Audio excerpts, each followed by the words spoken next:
And to all you people back in the Shire, turn your porch lights off because we're coming home with a trophy.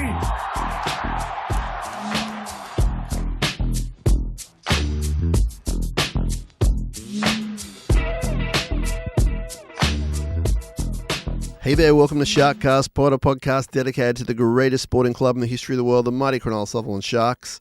This episode is brought to you by Dyson Logistics, the Royal Motor Yacht Club in Port Hacking, and the legendary Jason Hawes at Cripps & Cripps Real Estate. My name is Sam, Shinazzi OG 2015. This is our 11th season of podcasting. And last night, the Nrlw team kicked off their season, and we'll be talking a little bit about that.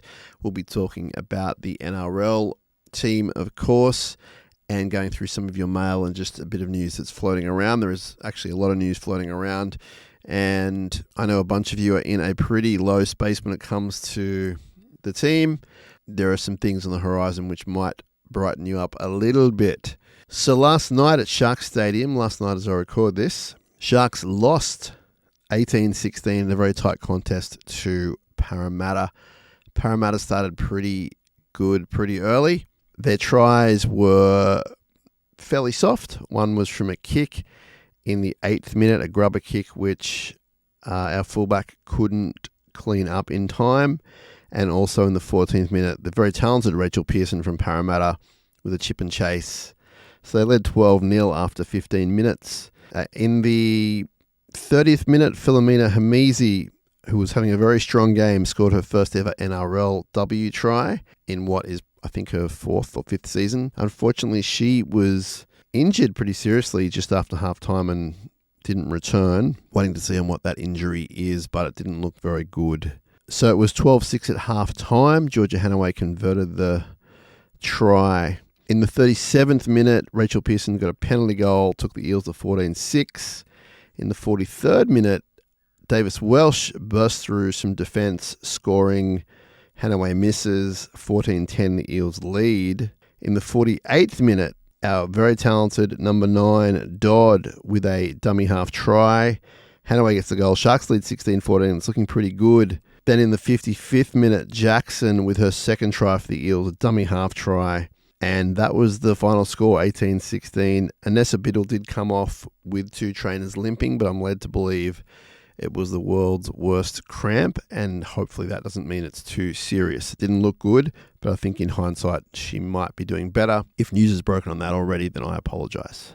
The Eels did target our right side defence and had some success there, both before and after Anessa Biddle went off, and they peppered Cassie Staples with kicks on our left edge, and they had some success there, and then other times Cassie was able to manage the ball. But overall, a game that the Sharks should have won. We say that a lot on this podcast, but this was one they should have won because they had a lot of chances, a lot of line breaks and long runs leading to overlaps, and the team just not making the most of them. Our centres and edge forwards didn't get a lot of ball. It was played up the middle a lot. So I think moving forward, you might see a bit of a change there, using the edges a bit more.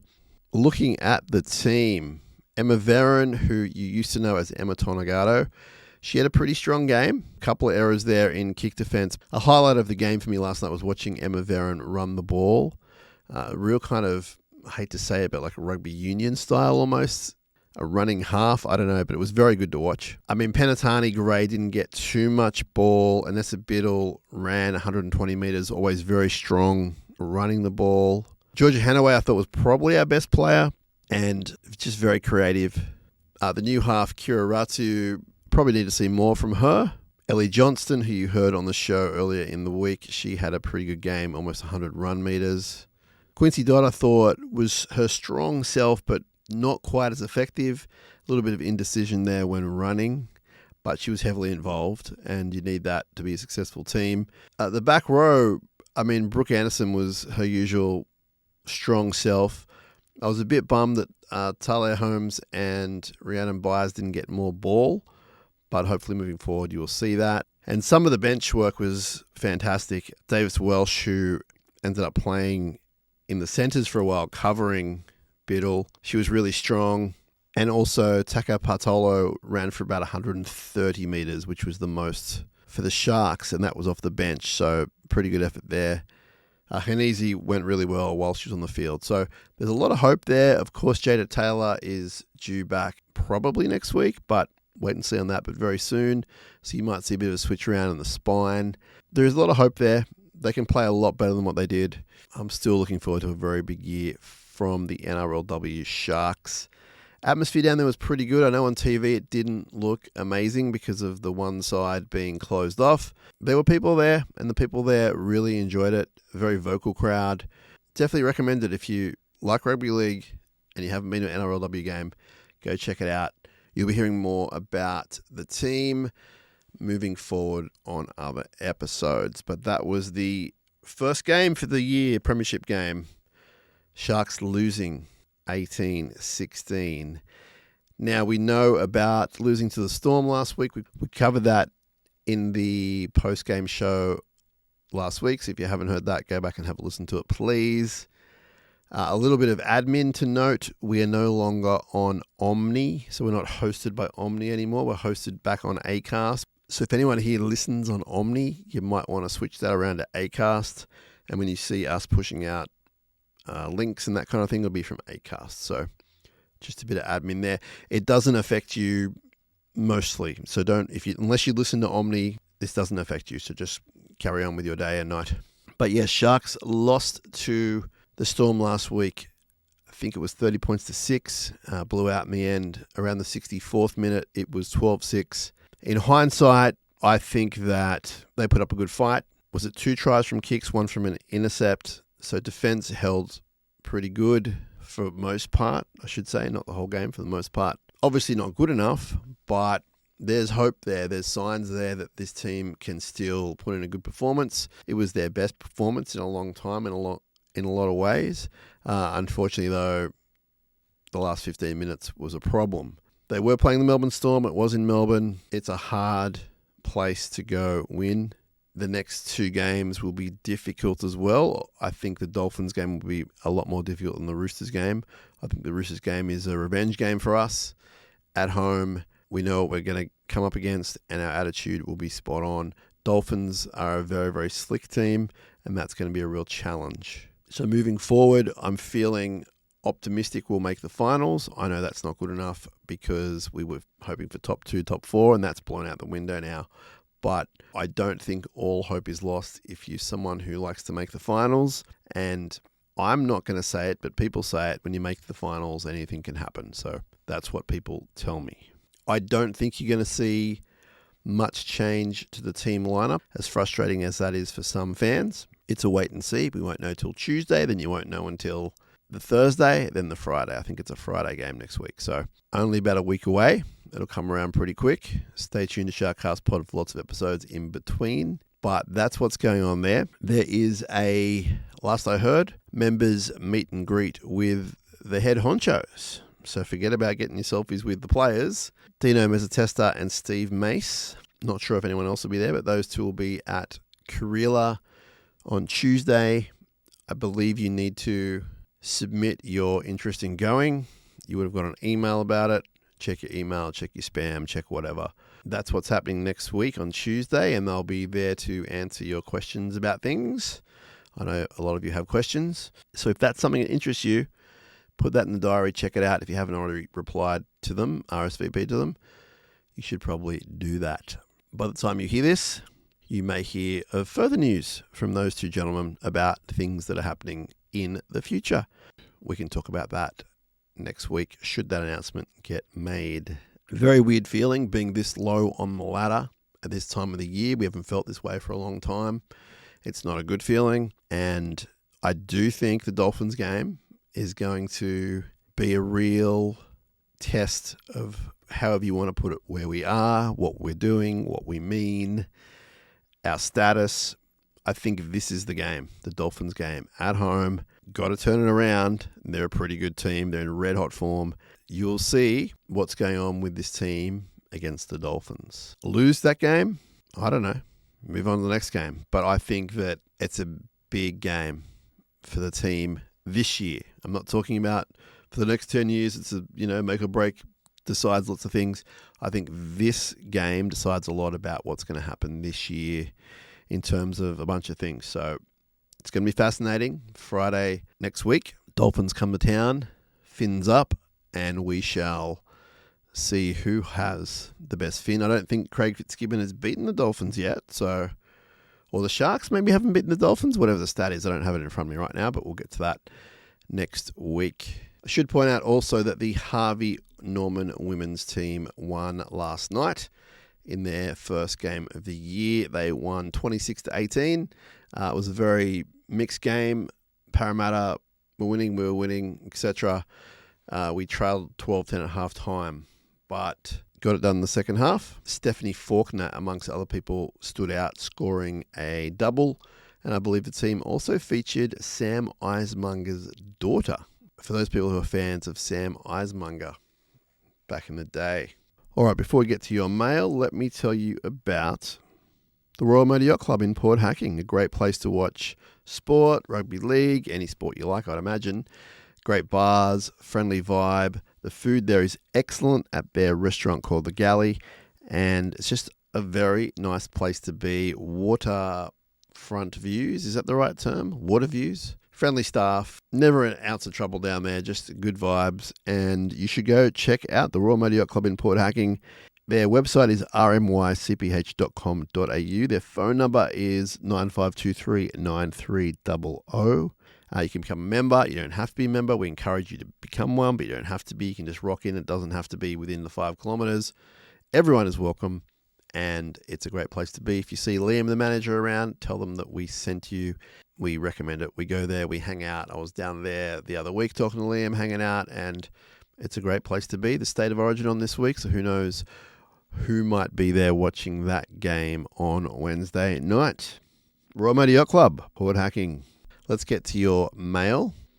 First up, I want to say hello to Andrew in Las Vegas. I caught up with Andrew when we were over there in March, and Andrew's been in touch. And hello to Sophie, his 8-year-old, who also loves the Sharks and watching with her dad.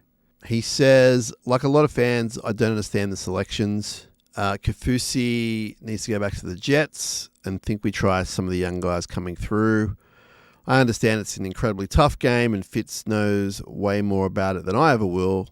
I haven't given up on the year. Ramian has been disappointing. I really like him. I met him in Vegas. He's an awesome guy, but he's not the same. Maybe I'm looking too much to the future, but I can't wait for Liam Eisen, Riley Pollard, Felix Fatili, and Sam McCulloch to come through. I mean, you might be waiting a little bit, Andrew, but I'm with you. I like all those guys. I'm a big fan of all the guys that you just mentioned there. He also said, with the young guys coming through, I remember Peter Sterling once said, if they're good enough, they're old enough. That's from Andrew. He wants to be known as Vegas Andrew as well, by the way, which is awesome. Having met Vegas Andrew, such a lovely, polite, kind human being, asking to be called Vegas Andrew just makes my day. Hope you and the fam are doing well. Reese has been in touch via the website, sharkcast.com.au, and said, I'm not going to say much other than our fullback got rinsed by a giant second rower when it comes to contesting the high ball today. It sums up where we are at. How is this happening? It's a good point, Reese. I mean, they would have done some study on the particular back rowers you're talking about jumping for the ball.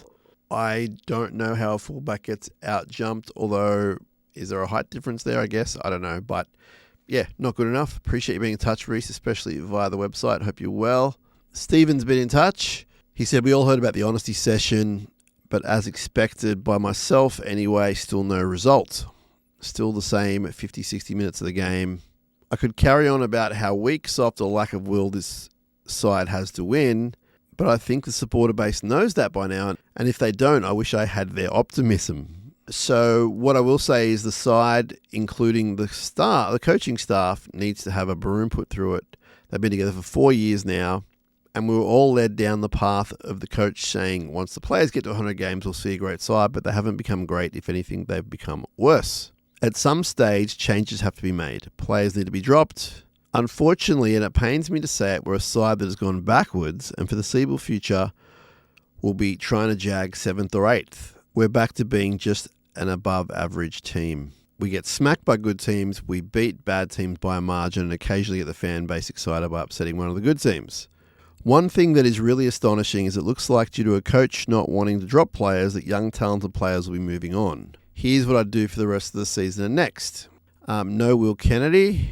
I'd be sliding Ronaldo to fullback for the rest of the season until Ison is ready next year. This can only happen if Stone Street is back fit, so he can be on Ronnie's wing. Stone Street has to be re-signed even if it's some sort of back-end deal to keep him here. Chris Baylor goes in the centre for Talakai. Talakai moves to the front row starting. The other centre I'd bring in is Gabriel for Ramian. He's been great, but dropped off a cliff this season. The argument with the young centres, they might get dominated by better or more experienced centres. But my counter-argument would be they have to be brought in at some stage and play against quality players at some stage. Brayley stays at 9, but I wouldn't mind a Beryl or similar on the bench for 10 to 15 minutes either side of half time. 6 and 7 stays the same, but they swap numbers. Second row stays the same. Lock goes to Jesse Colquhoun. Cam goes to the bench. He also says the young talent need to be shown a pathway and there's a plan for moving forward. At the moment, it looks to have been roadblocked. The team moving forward, so I think this means this year. For Stephen, is Ronaldo at fullback, Katoa and Stone Street in the wings, Gabriel and Viella in the centres, Hines, Trindle at 6 and 7, AFB, Talakai, Brayley is your front row, back row is Nikora, Wilton and Colquhoun, the bench is McInnes, either Burns or Beryl, Rudolph and Hamlin or Welly, Atkinson's your 18th man. Make of that what you will. It's a tough gig being a Cronulla supporter, Stephen. Well, Stephen, thanks for such a great email and for all the attention you paid to it. Really appreciate it. Hope I've done it justice. Don't really know where to start there, but first of all, I don't think you're going to see many changes this year. That may be dependent on what the Dolphins' result is, but that's just the gut feeling I get. Not insider information, gut feeling. I agree with you that young players need to come in at some point and they have to play better, more experienced opposition at some point. And I completely understand that, completely agree. But there are ways to bring them in. I don't know if I'm bringing in 2 fresh centres, although they're not standing next to each other, so that's a bonus. Ronaldo at fullback, he has a lot of great attributes for that position, but it also worries me. I don't know if that's where I'm going with Ronaldo. Respect your opinion. Happy to read it out. I don't mind Jesse Colquhoun on the positional switch of playing lock. I like Hamlin, Welly, Rudolph, McInnes on the bench. Burns, Beryl, not so sure if that's the 4th option. I might need a bit more size there. But we'll see what happens. I'll say this, Stephen. It's tough at the moment being a Sharks fan, but we've been through a lot worse. And that doesn't make what we're going through now right, but it could be a lot worse. Even just look at other teams in the NRL right now, it could be a lot worse. So let's see how we go. Appreciate you being in touch very much. Danny says, do we as Sharks fans acknowledge the elephant in the room? Do we have to admit we are not the top 4 side this year after the preseason hype? I know I can be negative, especially allowing the emotion of a loss to hit me hard, but we are not a top 4 side this year. Can we be a top 8 side though? Do we settle just being a team to scrape into the 8? I think as Sharks fans we deserve better. Critical feedback or constructive criticism is what is needed to discuss about this team. Let's break it down. Cue the DX theme. Are you ready? Kennedy has hit his ceiling, his peak. I truly believe he doesn't get better. Good club man, serviceman to the club, some great highlights, but also some negative football. We must move forward, and in Danny's eyes, we're not re-signing him. Ramian's been great the last few years, but this year he's not delivered a single game where I could say he was in the Dally M points. 2 years ago, he was throwing around players left, right and centre. He just doesn't have it anymore. There is a possible position and time where we could throw in Michael Gabriel, but do we want to feed him to the wolves where our team is out of form? A tough decision for Fitzy to consider currently. I do not envy it. Hines has been good for us this year, and the disgusting people online and the media have been death riding him needs to stop. As Fitzy once said, it's getting weird. Is, however, missing his speed. The calls for him to play fullback are ridiculous, but he does need to run the ball more. Move him to 6, play a 5/8 role, and that will reignite his career. Trindle can be the organising halfback. Let's make it official. I think Fitz doesn't want to be seen as being wrong. He could have swapped the numbers last year. Now, on to Kieran Fraser with his off-contract players for 2027 coming up fast. A chance for Fitzy to hit the reset button. Perth Bears will be looking at players. We may lose a few here. We have a lot of young kids ready to go. Which players are we keeping? Which are we chasing? He says we shouldn't have to settle on being a top 8 side. We should be the Storm, the Roosters, the Panthers, and demanding playing grand final football or deeming the year unsuccessful. We're a club on the up, and as Sharks fans deserve better. Thanks for reading my rant. As always, up. That's from Danny. Oh, it's a pleasure. I mean, I love it when people write in. It doesn't matter whether it's good, bad, indifferent. As long as they're polite and as long as they're factual, then I'm all for it, Danny. So thanks for writing in. Thanks for the care and the attention you've given to this correspondence. I am personally responsible for some of the preseason hype, obviously, because guess what? We finished a minute away from a grand final. A game I thought we should have won. We should have been in the grand final last year. Then we bought AFB. So that's why myself, probably you, Danny, and probably everyone else was on the preseason hype. Will we learn from this? I'm not sure. I'm with you. I don't think we should settle for being a top 8 team, as in scraping in there. And I'm with you. I think that we should be demanding success. But I think the reality of it is sometimes things go wrong. Sometimes it's circumstance.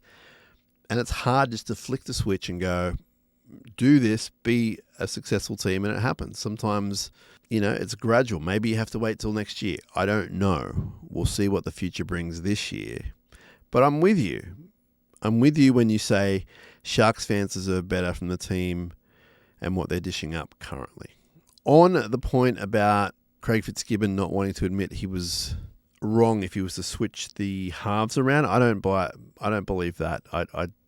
I think he's willing to do whatever is best, in his opinion, for the team. So I know for a fact he cares greatly about what he does, and I don't think that he has a problem with eating humble pie or even just being wrong or whatever it is. I wouldn't even think that was a wrong decision. You tried it, try the other way. It doesn't have to be right or wrong. It's just make the move if that's the way you think it's going to go.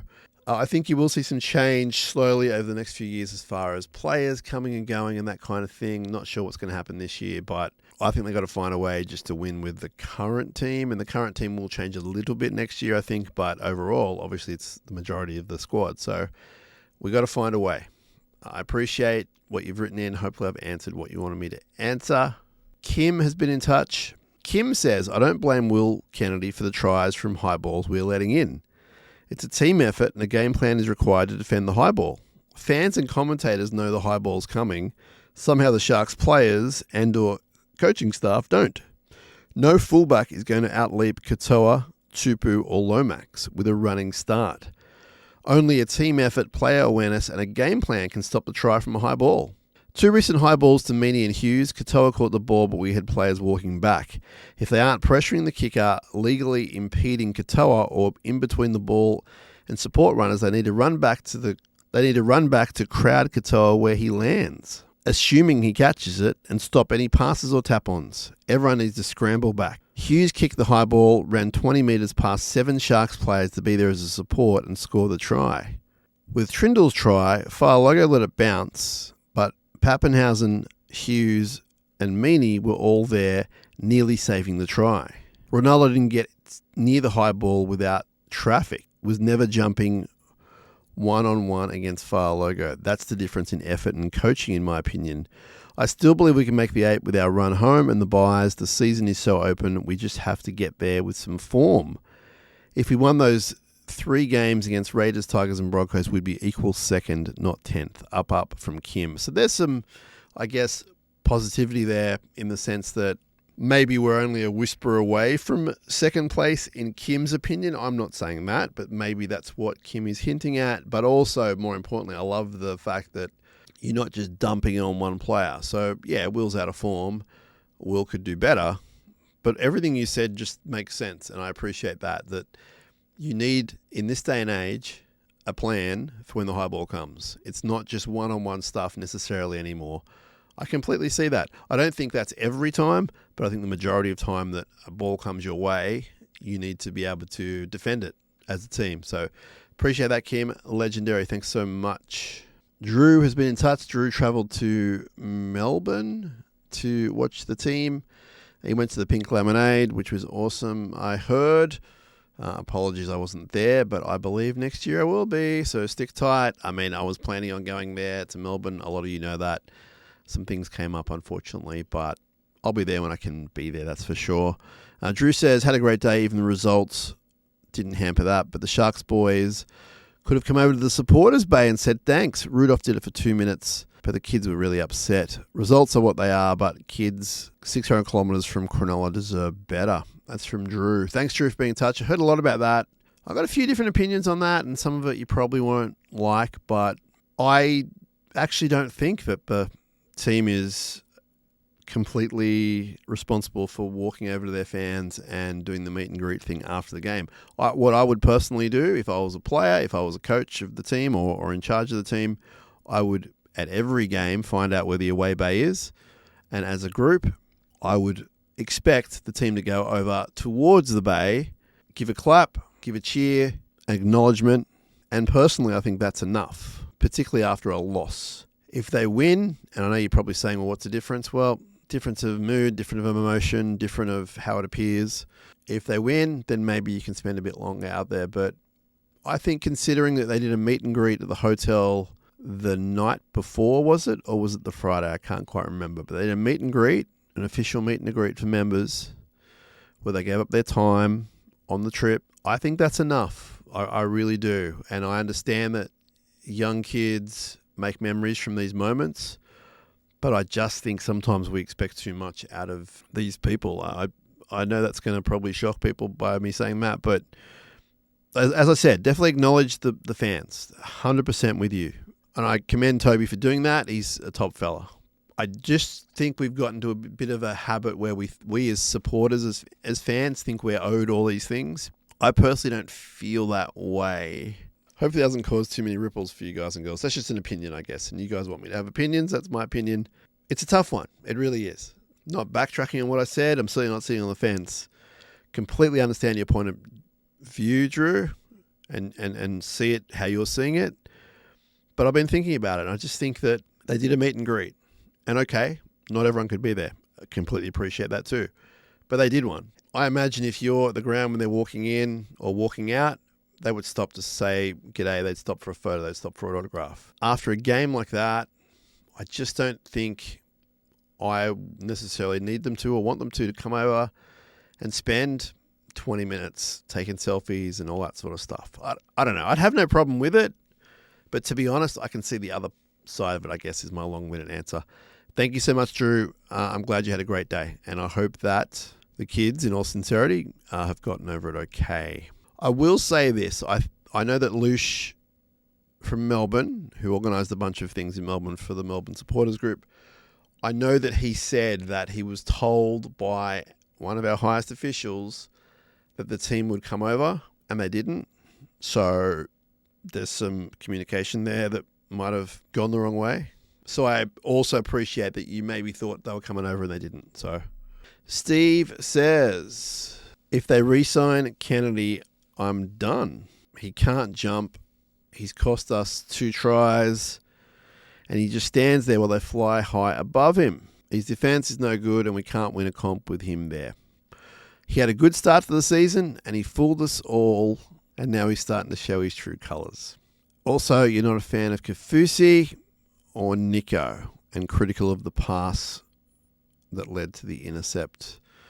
Critical of quite a few players here, so you want a bit of a clean out. You're saying the season's gone. You're quite negative here, which I appreciate. Just warning the listeners, you're saying we can't beat Dolphins.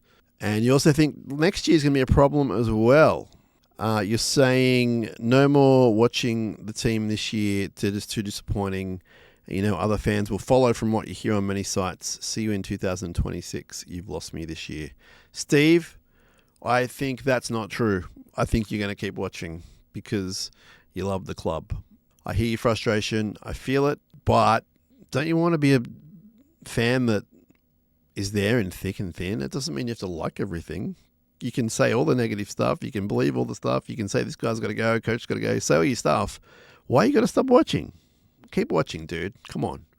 Keep watching. Keep writing your negativity into me and I'll read it out. It's a release for you. You get to have your say on the show. Come on, Steve. Stick tight, brother. Doesn't mean you have to support what they're doing, but you support the team you go for, surely. Surely, my man. Appreciate you being in touch, really do. I will say this as well, though. The line that Will Kennedy fooled us all. I mean, I've talked about this before on the show. That's just utter nonsense. The guy was in great form for close to half the season, 12 games, and definitely the last 3-4 weeks has been a form slump, and I will completely acknowledge that. But you can't say that 12 weeks is a fluke. Come on, man. Come on. Don't stop watching. Challenge you. Brent is also saying get rid of Will. He's also asking, is it true the rumours they've told Stone Street to look elsewhere? According to me, that is not true. Have they offered him a new deal? Not as far as I'm aware. You think choosing Katoa over Stone Street would be a very big mistake moving forward. You're also asking for young fellas like Vayela, Gabriel and McCulloch to be given a go at some point. The season at a loss now with the Dolphins, Chooks and Rabbits all next. We are doomed. There's no wins coming. Might as well call the season now. You know what, Brent? I disagree. I see at least 2 out of 3 wins coming up against the Dolphins, Chooks and Rabbits. Let's see how we go. I might be wrong. You might be wrong. They could all be draws. Who knows? But no, in all seriousness, I see a couple of wins coming up moving forward, and that will kickstart the season a little bit. So I don't think it's all doom, my man. But you do. I get that. You're saying it's time for the team and club to make serious changes all around. I love the Sharks, but I'm not interested anymore this season. They've broken all the hearts of the fans and left me with emptiness towards them. Hope things turn around, but saying this with no confidence. For what it's worth, start winning, Sharks. Brent, I can tell you care, brother. I can tell you care. I hope they win so they can prove to you that's the club that you fell in love with. I don't know what to say, Brent, but just keep watching, bro. You and Steve, keep watching because there's wins coming up. You heard it here first. Luke says, it's getting harder to watch, but truly now is the time for a change. I'd love to hear your thoughts on a potential shift of moving Britton to the left centre and then moving Billy Burns to the back row. You would be starting BHU over Kafusi, and your bench would be Colquhoun, Puru, Rudolph and Talakai. Sifa needs a minimum of 50 minutes a week. I don't mind that bench to start with, Luke. I don't mind that bench. I'm more of a starter for Sifa. I think he should be playing front row. I'm not sure whether I started that campaign or I've joined a bandwagon, but I think that just for this year, maybe I'd like to see him finish as a front rower. But I like that bench. I'm not sure about moving Britton and Billy Burns. I can see why you're doing it, but I'm not sure about that. You also say we should stick with Will at fullback but switch the halves around. At the end of the day, I'll be sitting down and cheering the boys on every week with my fingers crossed we can get our season back on track and shake this competition up. Come finals time, up. That's from Luke. Thanks, Luke. I hope I answered your questions and your opinions, but yeah, I don't mind some of that. I like the way you're thinking. Thank you very much. Our friend Buck Witt sent us a YouTube clip of Newcastle Sharks. Matt Rogers gets the ball, runs almost the length of the field at Shark Park, looking great. I think it was called Shark Park back then. Is this 0-1? I'm not sure what year this is. It's a great team, though. Nick Graham gets the ball, lobs it over to Preston at halfback. Preston beats a couple of guys, offloads to, I think, Chris McKenna. Scores a try. Great memories, you're right, Buckwit. How good. How good. Thanks for sending that in. Anytime you want to send in stuff, do not hesitate. All right, let's jump over to the Insta. No, before we go there, I want to give a shout out to Jason Hawes at Crips and Crips Real Estate.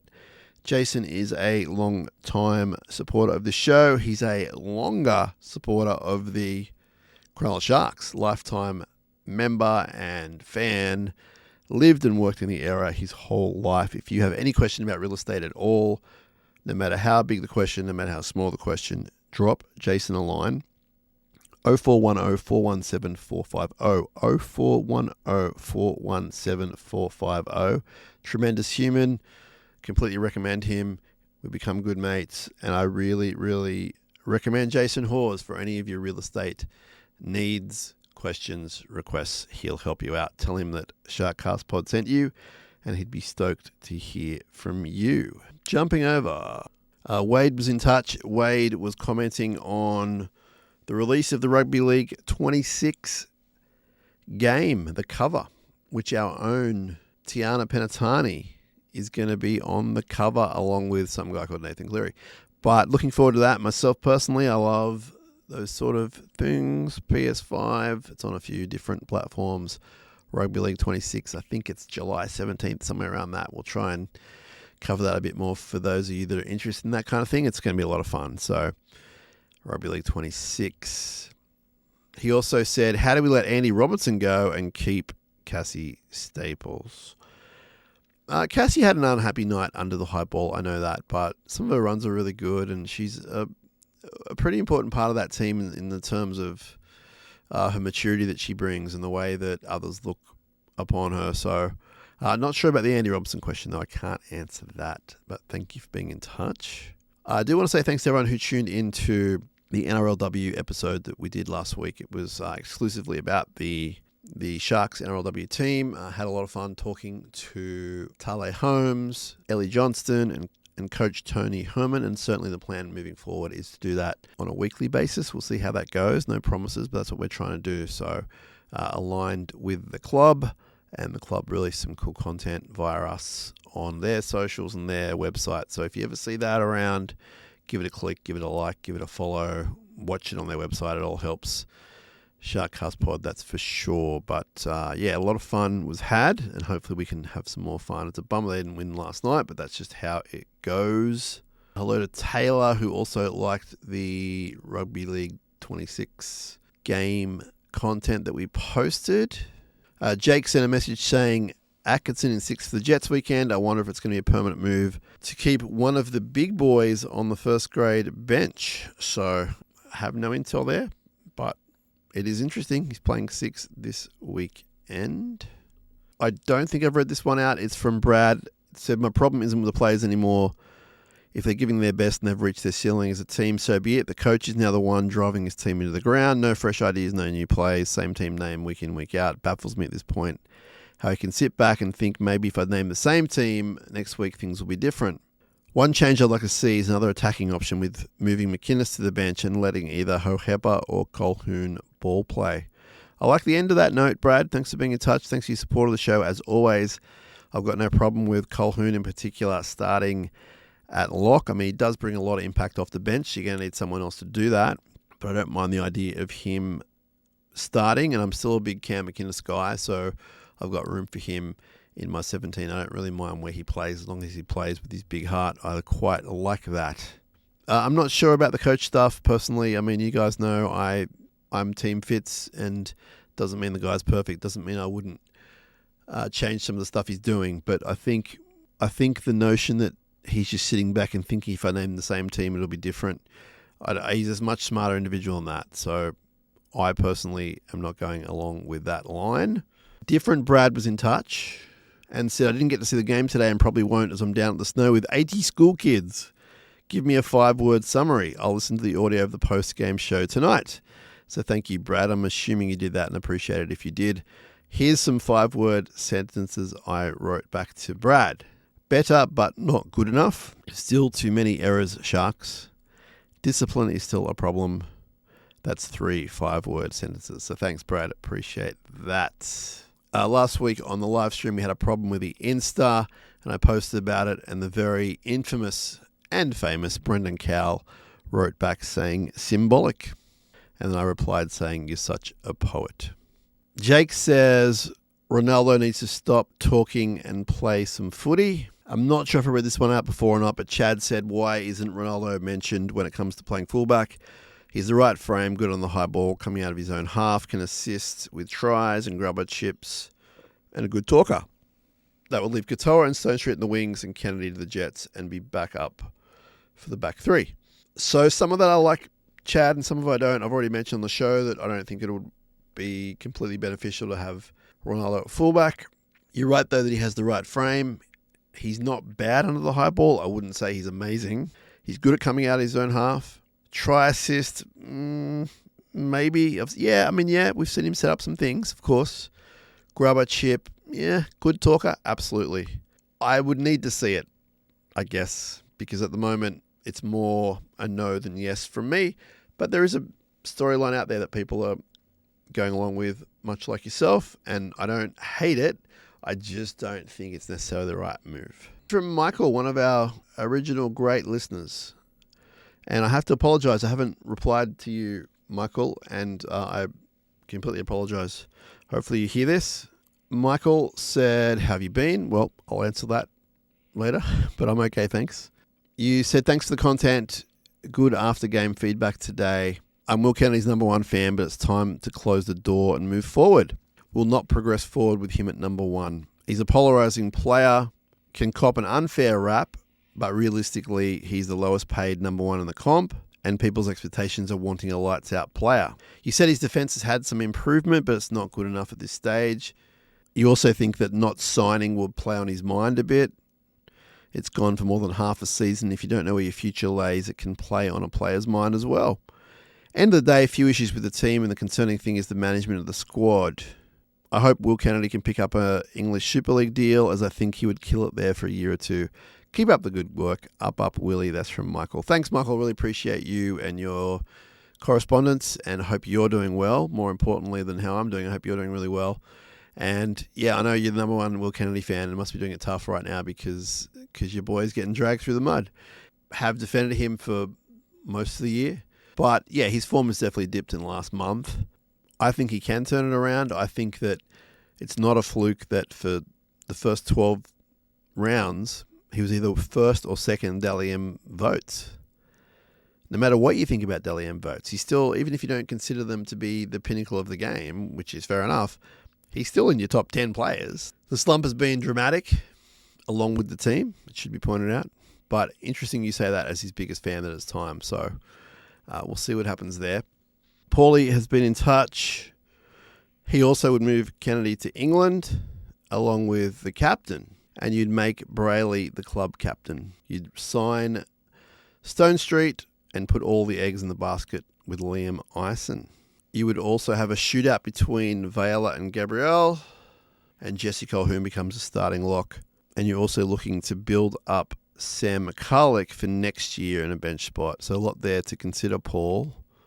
Thank you for that. I mean, I'm happy to move Will on if we believe Eisen's the guy. I'd like to know what the backup is to Eisen. I think I'm keeping Cam McInnes for another year for his leadership and for his toughness and the way he bleeds for the jersey. I've got no problem with Brayley being the club captain. I would sign Stone Street if we can make it work. The shootout between the centres, I understand what you're saying. I'd probably just make sure I had the right guy playing in the right position. No problem with Jesse Colquhoun starting at lock. I think Sam McCulloch is a hell of a player and has a future. I'm not sure if it's as soon as next year. Maybe it is. I stood next to him for the first time the other day, and he's a giant young man, as are a bunch of them. And he's a good player too. So don't want to rush these things, but also sometimes you just need to throw him in. I get that. So see what happens. Thank you for all of your correspondence very much. Thanks to Matt, who was in touch. He had a semi-good time at the Melbourne game, he tells me. That's my words, not his.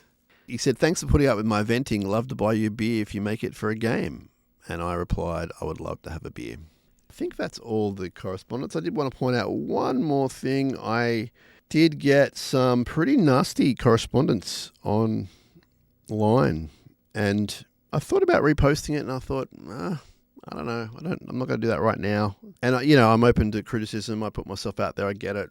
But this is from someone called Sandy Summers. I'm not sure if it's their real name or not. Maybe it is. I was simply posting about the Nrlw and how we put out an episode. And Sandy replied with this. Nrlw, that's more your go, mate. Because you are Jack about the men's team. And the Sharks need to employ someone who knows rugby league so supporters can have a proper podcast to listen to. Just like the team, you're an absolute joke. That's from Sandy Summers. Lovely bit of feedback there from what I imagine is a lovely human being. Can you imagine being that kind of person that goes online and writes to another stranger about something that they really like doing and put a lot of effort into, and then being like that. Can you imagine that? And more importantly, has such a problem with things that they're comparing the NRLW to the NRL and suggesting because I'm not good at what I do that I'm like the NRLW women. Like, what a lowlife, seriously. Sandy Summers, have a look at yourself and stay out of my business. Not cool. Go record your own podcast. Go get employed by the team that you follow, whoever it is. It could be Cronulla, it could be anyone for all I know. You do the hit-ups, my friend. Drop it on the socials, and then maybe I'll reply. See how we go. Sorry to get negs at the end of an episode, but I didn't want to repost it because I didn't want to be that person. I didn't want to get all these replies saying, no, you're awesome, whatever. I don't need that. I don't need to be told that. I just don't like bullying, and I don't like the faceless bullying, especially. Well, not especially. I don't stand for any bullying. But that's just crap. Like, come on. Be better. On to a lighter note. Sharks play Dolphins next week at Shark Stadium. Am I going to see you there? You're going to come down? Let's come on, people. Let's get behind the team that we love. Let's enjoy the winter that it is. A nice cold winter for us all. The rain stopped. That's good. And let's have a good time down at Shark Stadium. Either way, whoever wins, you're going to see good football. I think that's a guarantee. Hey, thanks for everyone who has supported the podcast and everything we do on here. Completely appreciate it. Completely. Thank you so much. And we'll be back with more before you know it. Let me know how you're going on. Send me some correspondence. Tell me what you're thinking, what you're vibing. Got a lot of cool things still planned for the rest of the year. So stick with us, Sharkcast Pod. We will speak to you soon. Up.